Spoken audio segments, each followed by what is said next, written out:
ચાણસ્મા ખાતે ઠંડી છાશ વિતરણ કેમ્પનું આયોજન। ચાણસ્મા વિધાનસભા વિસ્તારના લોકલાડીલા ભૂતપૂર્વ ધારાસભ્ય શ્રી ગાંડાજી ચેલાજી ઠાકોર ઇટોદાના ધર્મપત્ની સ્વર્ગીય શ્રીમતી રાણીબેન ગાંડાજી ઠાકોરના સ્મરણાર્થે ઉનાળાની કાળઝાળ ગરમીમાં વટે માર્ગોને રાહત મળે તે હેતુથી ઠંડી છાશ વિતરણ કેમ્પનું આયોજન કરવામાં આવ્યું છે। ભારત વિકાસ પરિષદ ચાણસ્મા શાખાની પ્રેરણાથી આ સેવાકીય કાર્યક્રમ આજરોજ તારીખ 10/5/2026 રવિવારના રોજ સવારે 11 કલાકે બસ સ્ટેશન ચાણસ્મા ખાતે યોજાનાર છે।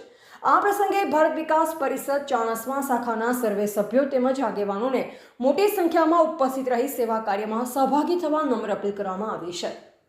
આયોજન દ્વારા ઉનાળાની ગરમીમાં મુસાફરોને વટે માર્ગોને ઠંડી છાશ પીવડાવી માનવ સેવાનું ઉત્તમ ઉદાહરણ પૂરું પાડવામાં આવશે।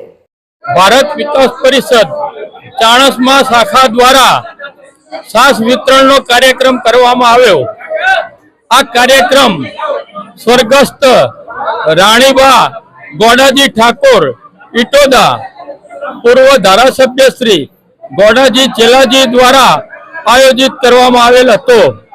આ કાર્યક્રમમાં વટેમાર્ગો અને આજુબાજુના ગામમાંથી અનેક લોકોએ આ ઠંડી છાશનો લાભ લીધો હતો। આ કાર્યક્રમમાં ભારત વિકાસ પરિષદ ચાણસ્મા શાખાના અમારા સાથી મિત્રો ગાડાજી ચેલાજી ઠાકોરના પરિવારના સભ્યો અને ગામના અગ્રણીઓ મોટી સંખ્યામાં હાજર રહી કાર્યક્રમને સફળ બનાવ્યો હતો। 1000 કરતા વધારે ગ્લાસ છાશનું વિતરણ કરવામાં આવેલ।